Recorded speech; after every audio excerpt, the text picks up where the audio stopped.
Hi, this is Mike with Blue Island Public Library with another tutorial video. Today we're going to be talking about Google searching and getting the most out of your searching. So let's go ahead and get started.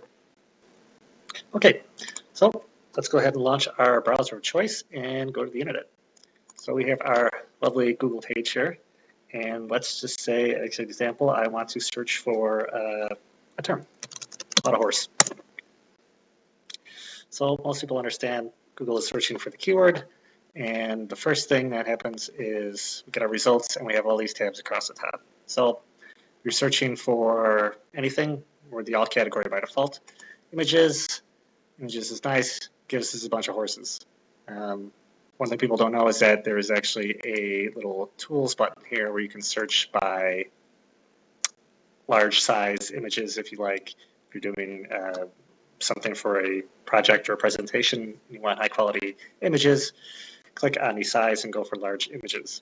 Also, if you are similar, if you're doing some kind of project and you want to make sure that you're able to use, you're actually able to use the images without technically stealing them from somewhere, then go ahead and use something that's labeled for reuse in your project. News, I think we'll get news. One thing that people don't know is that you can filter by a certain date if you like.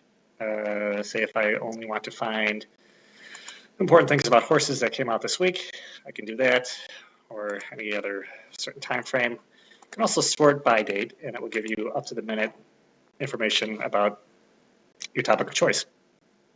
Moving on. Videos, also self-explanatory. You can do a lot of similar things such as times, dates, durations. If you want a really long video, you're searching for long 20 plus minutes. Or high quality video or something with captions on it, or only from a certain website, you can do that as well. Shopping, we get shopping. You just like you would normally search for a horse online, you can sort by pricing and different stores and things of the nature. It's pretty self-explanatory. Also, we have books. So books, for example, let me do a different search because this does relate unique to our library. Say I'm doing a search on a book that I really want to read. So this gives me a link to books.google.com, and from there, I'll often have, if it's a public domain book, I might get the entire text of the book might come up automatically. What I can do in the background is I can search for get the book right here. And it tells me where I can buy the book, but maybe I just want to get the book on loan. So, for example, down here it says that it's available in the Swan Consortium, and I can click the borrow button, and it'll take me directly to the Swan Library catalog entry for that book. So, title is here. I can scroll down to my favorite library, and I can find out that it is sitting on the shelf right now. Perfect, right? All right, moving on. We also have flights and finance are pretty self-explanatory. If you want to book a trip or something, flights is nice because it also gives you information about hotel pricing and things of that nature. Nice. Okay, moving on to settings. So the first thing here is search settings. So this is where you can change small things like how many results per page you're getting, the safe search, which you probably just want on, and this is also where you can customize region settings and things like that. Also, languages, you can change the language that Google is using. If you want Spanish or another language, this is where you change that. So let me go back to regular Google and to our first results page. And if I go back to settings, I can find also where I can set my language and things of that nature. And I can also do an advanced search, which is kind of a lot of where the power of Google searching comes from.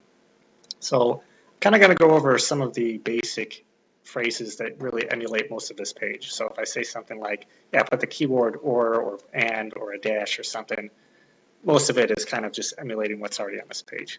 So a lot of this is pretty self-explanatory. Searching for an exact phrase, only a certain keyword, want to disallow a certain range.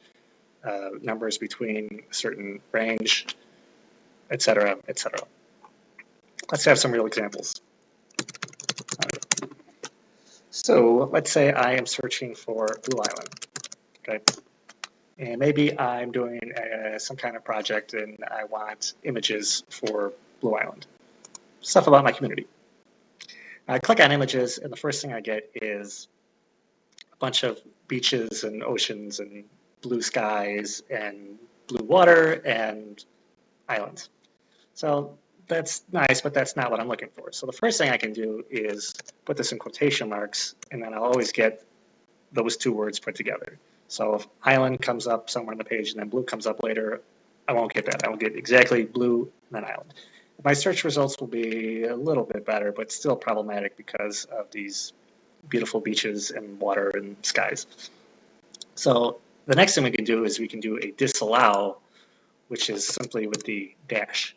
Now, here I could say dash beach. And my results get a little bit better, and maybe even dash water.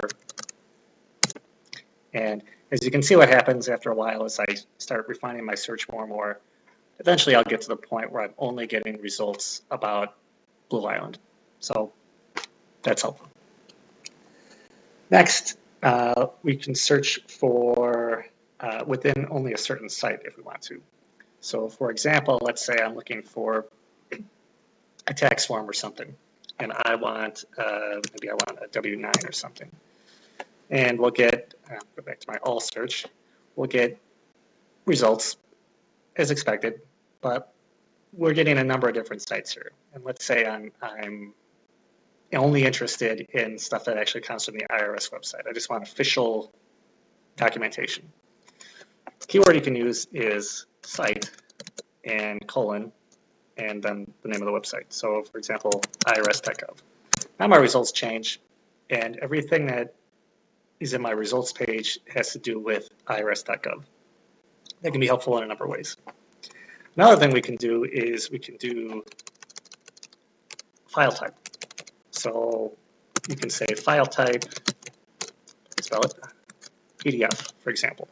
You can do other extensions as well, but this one seems to be the most helpful for me. And as you can see by these little icons here, all of my results now are direct links to PDF files. And we can mix and match as well. So I can also say site irs.gov as well as file type PDF, and I can get only PDFs that come from the irs.gov website. Helpful, right? Another thing you can do is keyword, you can do an asterisk. So let's say I'm trying to remember a song, and I know it goes, it's a something, something life for us. So you can say it's a star life for us, and Google will fill in any word for star. So then I can find the, words to one of my favorite songs or musicals, whatever it might be. Another thing you can do is search for a range of numbers. So let's say I want to find something that President did in 1902 to 1904. It's basically the first range of numbers and two dots, and then the last range of numbers. And I'll get information that has the keyword president and also the any number. It could be 1902, 1903, 1904. Perhaps a better example might be something about Blue Island, and I just want to know something about population or the community. And I don't even know what the exact population is, but I know it's somewhere between 20,000 and 25,000. Now when I do my search, I'll get search results that all have some number in that range. So that could be helpful to find information about demographics or things of that nature. Moving on, Google also has a dictionary function. So and the keyword for that is simply define. So you could say define and then the word you're looking for. So dictionary comes up, gives me a definition of the word, perfect, right? A lot of times this will just come up on its own anyway, so the define keyword isn't really necessary, and sometimes it is. Also, you can do calculations. There's a calculator built in. So let's say I want to know what 2 to the 12th power was. Oops. 12th. Google will tell me the answer and give me a nice graphical calculator, which is just a convenience thing. Also, you can convert units, which is helpful. So let's say I want to convert 50 millimeters to inches. Simple matter of proving that I'm not a robot. And there's my result. Can also do, I believe the keyword in will work as well. So if you just say, something in inches or miles, kilometers, temperatures, all that stuff will work. Also, a translate function exists. So someone says, there's a phrase you're looking for and you want to know the definition. Google will try to find it for you and try to match your language. So if I just say translate,